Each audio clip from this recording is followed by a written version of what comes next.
Tayo mo. Yung kutsara niya kay Amida, te. Ha? Yung kutsara.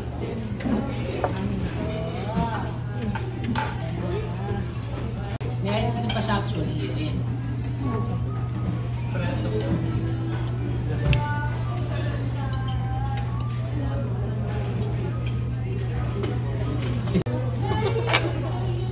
Parang masarap eh.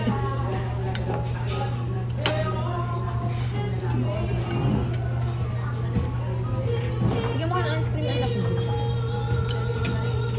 Doon ako na. Ha? Busy ka mamaya. Papaguhin kasi kita. Ayaw ice cream? Meron ba naman eh? Sarap. Masarap. Peter. Bantok ng beba. Ano yung sinasabi na? Sino titada? Bakit? Nalasing ni Papa.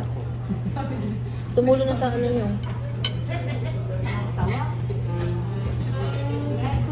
Eh, Katawan na din. meron kasi dito.